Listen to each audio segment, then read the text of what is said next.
अध्यक्ष महोदय,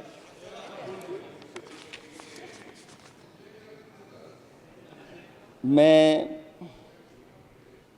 model of conduct जब चुनाव हुआ लागू हुआ उस समय मैंने देखा कि कुछ लोगों पर मेहरबान रही सरकार और कमीशन भी।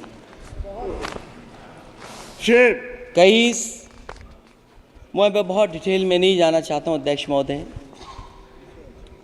लेकिन कहीं ना कहीं प्रश्न उस संस्था पे भी लगा है, और अगर उस संस्था पर प्रश्न लगा है तो लगाने वाली सरकार की वजह से लगा है। इसलिए अगर निष्पक्ष होगी वो संस्था तो न केवल हमारा लोकतंत्र स्वस्थ होगा बल्कि हमारे लोकतंत्र और मजबूत दुनिया में दिखाई देगा। अध्यक्ष महोदय, ईवीएम पे मुझे कल भी भरोसा नहीं था, आज भी नहीं भरोसा। मैं 80 के 80 सीट जीत जाऊं तब भी नहीं भरोसा। और मैंने अपने चुनाव में कहा था अध्यक्ष महोदय कि ईवीएम से जीत करके ईवीएम हटाने का काम करेंगे। न ईवीएम का मुद्दा मरा है न जाएगा खत्म। जब तक ईवीएम नहीं हटेगी हम समाजवादी लोग उस बात पर अड़ग रहेंगे। उत्तर प्रदेश अध्यक्ष महोदय वो प्रदेश है जिसने सरकार बीजेपी की बनवाई, एक बार नहीं 2 बार बनवाई, और उसी उत्तर प्रदेश के साथ कितना बड़ा भेदभाव, उत्तर प्रदेश के साथ बड़ा भेदभाव। मुझे याद है वो दिन जब प्रधानमंत्री जी एयरफोर्स के सबसे भारी वाहन हवाई जहाज से उतरे थे सड़क पर। वो अलग बात है कि उस प्रदेश के मुख्यमंत्री उनके साथ नहीं बैठ पाए थे, लेकिन वो एक्सप्रेस वे जो बना था और आज भी जो उत्तर प्रदेश में बन रहे हैं वो उत्तर प्रदेश के बजट से बन रहे हैं। लेकिन दिल्ली की तरफ से कोई एक्सप्रेस वे अभी नहीं दिया गया है। न केवल इंफ्रास्ट्रक्चर में भेदभाव हुआ है बल्कि हमें याद है कि प्रधानमंत्री जी ने बड़े पैमाने पे गांव गोद लिए थे।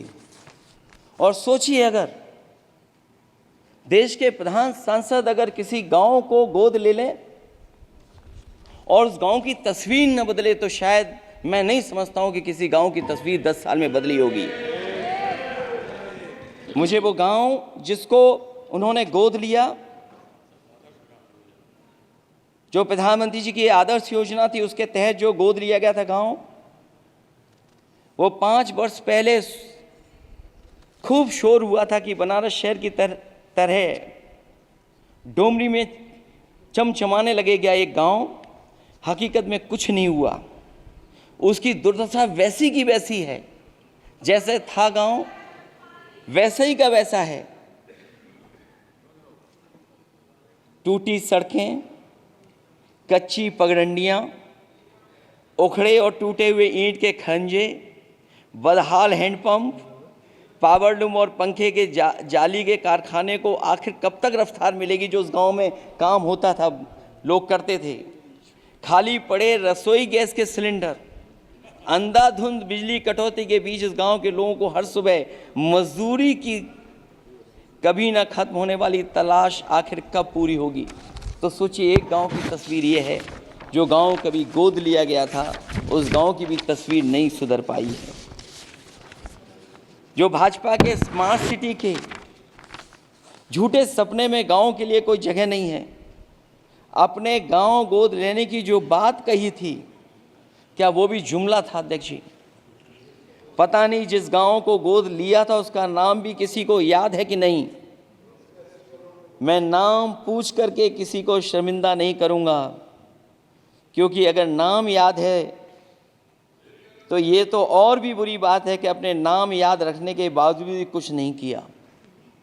जिसे गोद लिया जाता है उसे अनाथ बनाकर छोड़ देना अच्छी बात नहीं है। और अगर तस्वीर अध्यक्ष महोदय बदली हो 10 साल में उन तमाम गोद लिए हुए गांवों की, तो मैं सत्ता पक्ष के लोगों से कहूँगा ज़रूर इस सदन में बात रखें।